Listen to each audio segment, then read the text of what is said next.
Ano nga ba ang engkanto?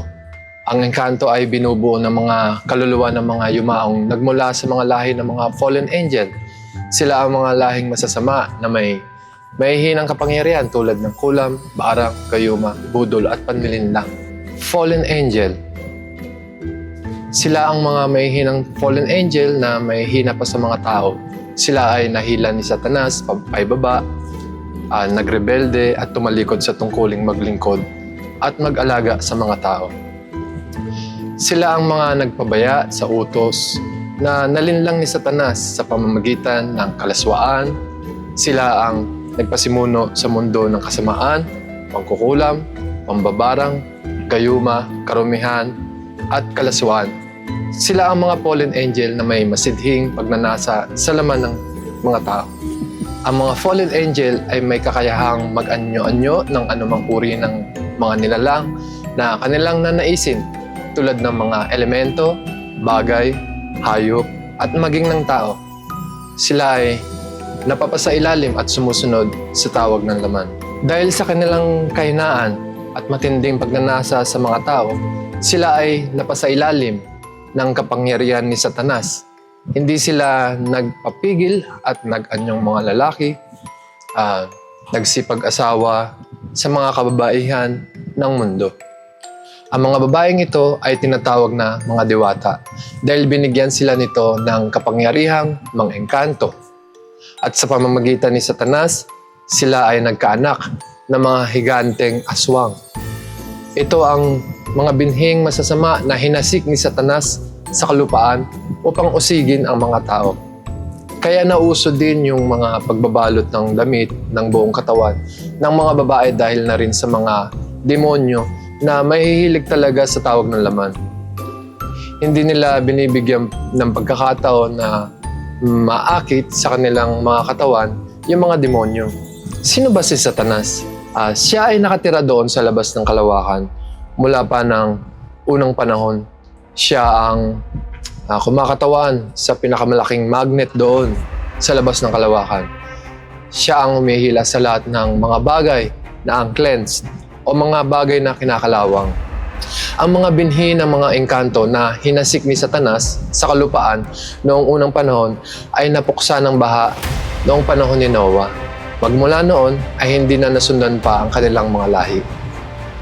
Nahatulan naman agad ng parusa ang mga fallen angel at sila ay pinaitim at napabilang kasama ni Satanas sa labas ng kalawakan. Sila ay naninirahan ngayon doon sa labas ng kalawakan sa mga mundong maiitim. Doon, tinatawag silang mga demonyo. Diwata, sila ang mga babaeng napangasawa ng mga nagbalat kayong mga lalaki na mga fallen angel at tumanggap ng kakayahang mang-engkanto tulad ng pangkukulam, barang, gayuma, karumihan at kalaswaan mula sa mga ito. Demonyo. Sila ang mga may hinang mga fallen angel na nadugas ni Satanas na pinarusahan at pinaitim at napabilang sa labas ng kalawakan kung saan nandun si Satanas. Sila ay may sari-sariling mundo na marurumi, mababaho at may itim. Doon sa mundo nila, kinukutya ang mga kaluluwa ng mga taong kanilang nalinlang. Umaakyat sila sa mundo ng mga tao at nag-aanyong demonyong kapre, demonyong tikbalang, demonyong duwende upang magbaba ng kanilang mga nabibiktima.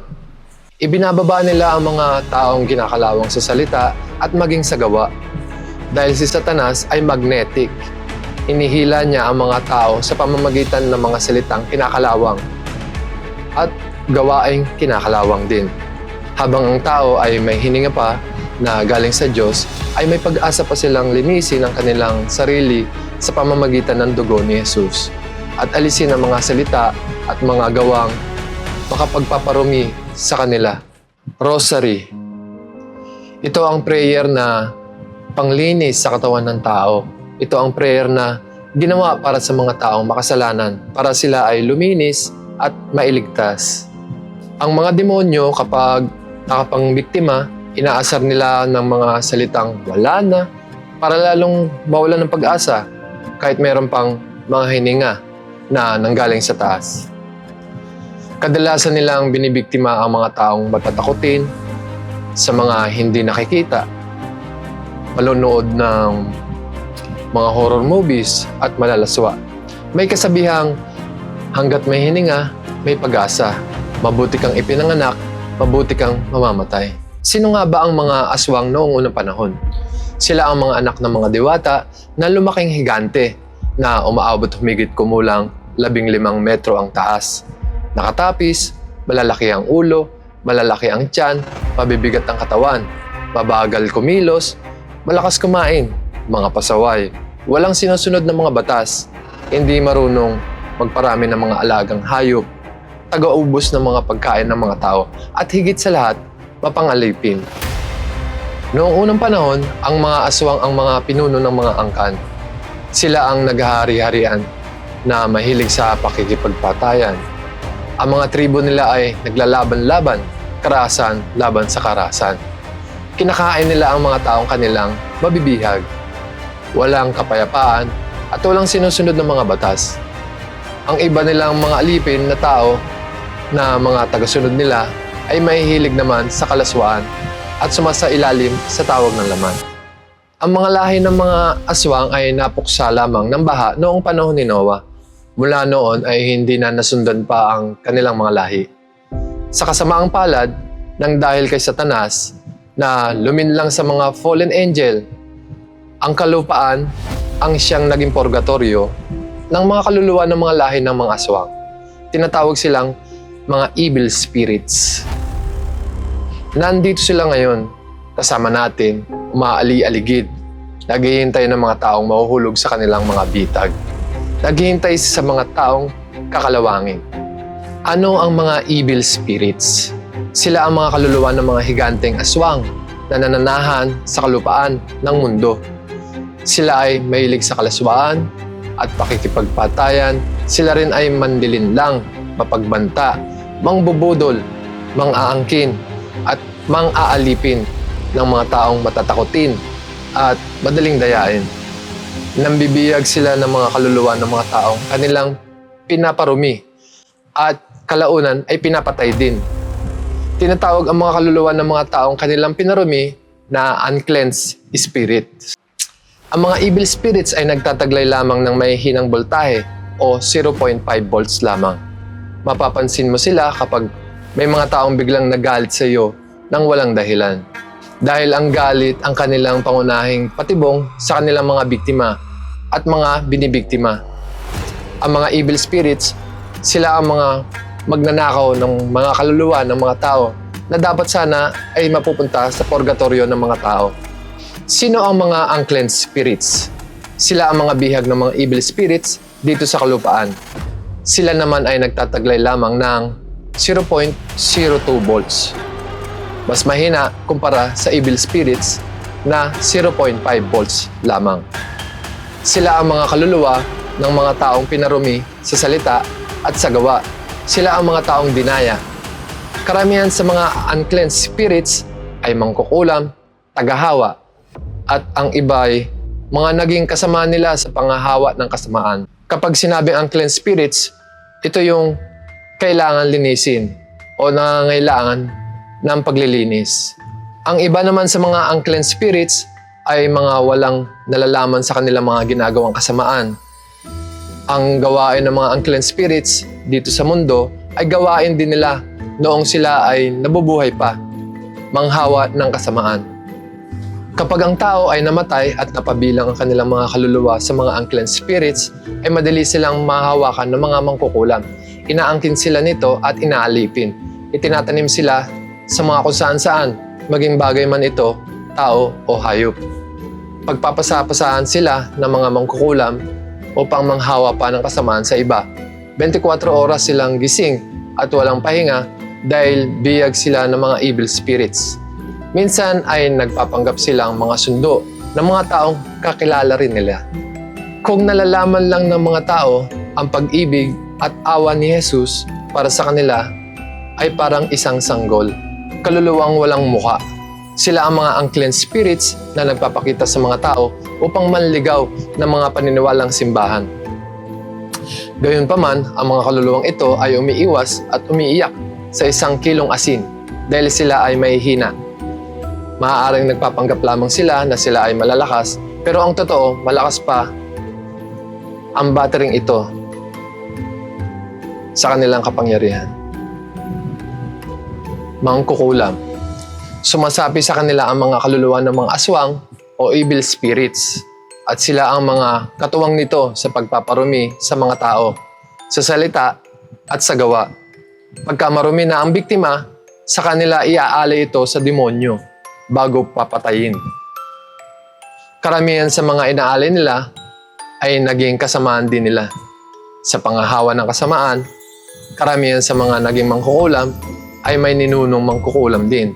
Ang mga mangkukulam ang humahawak sa mga uncleansed spirits na bihag naman ng mga evil spirits. Bagitong mangkukulam. Sa simula, ang kapangyarihan lamang nila ay aswang o evil spirit na ang taglay lamang ay mahinang voltahe na 0.5 volts. Yung mga taong pinaparumi nila at pinapatay ang nagpapalakas sa kanilang kapangyarihan. Unti-unti silang lumalakas kapag nakakapatay dahil dumadagdag ito ng dumadagdag sa kanilang voltahe.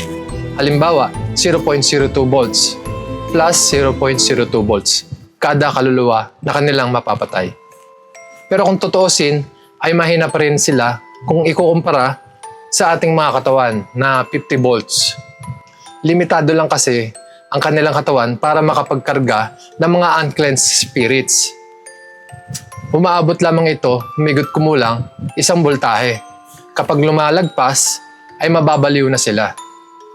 Gayunpaman, katakot-takot na mga death threat ang kanilang nararanasan araw-araw sa mga mahihinang evil spirits. Kaya nila ito ginagawa. Parati silang gising sa madaling araw at nagtatanim ng mga uncleansed spirits sa mga taong tulog.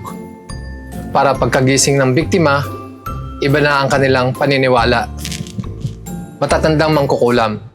Taglay nila ang kapangyarihan ng mga aswang o evil spirits na may voltahe lamang na 0.5 volts. Marami na silang napapatay na taong kanilang pinarumi. Kapag sobrang dami na at hindi na nila kayang tanggapin sa kanilang mga katawan na para na silang mababaliw at na-overtalk na sila ng mga uncleansed spirits, ay pinamimigay na nila sa kanilang mga kamag-anak o kapitbahay ang sumusobrang uncleansed spirits. Dahil kapag nasobran sila sa uncleansed spirits, mababaliw sila.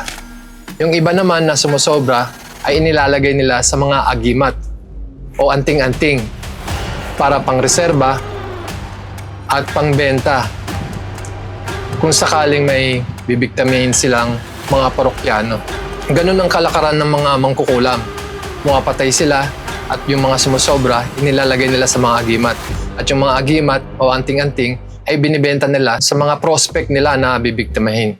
At kapag nasuot ito ng mga biktima nila, kapag namatay sila, ay mapupunta sila sa mga agimat din o anting-anting na kanilang sinusuot.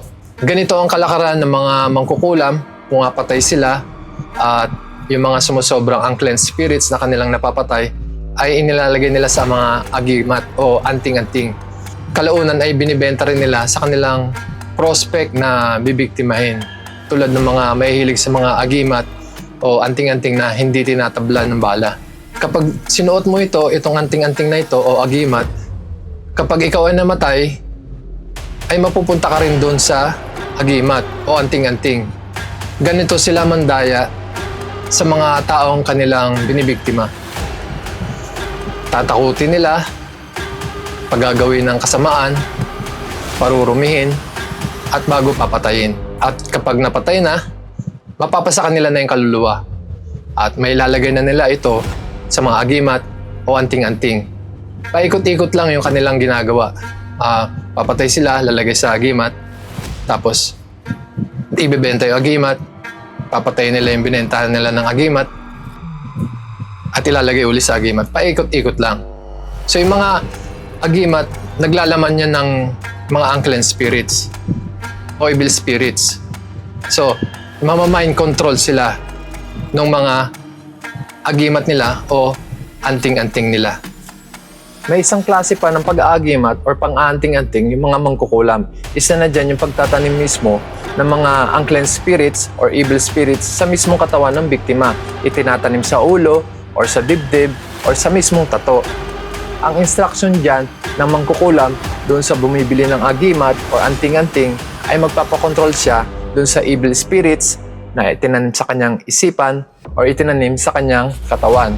Ang problema dyan sa pag-aagimat o pag-aanting-anting na itinatanim mismo sa katawan ng bumibili o sa dibdib ng bumibili o sa ulo ng bumibili ay mawawalan na siya ng karapatan tumanggi doon sa evil spirits or unclean spirits na nagsasalita sa kanyang ulo. Gagawin na siyang puppet ng kasamaan at tagahawa ng kasamaan doon sa mga taong nakapalibot sa kanya. Ang mga mangkukulam, sila ang mga magnanakaw ni Satanas.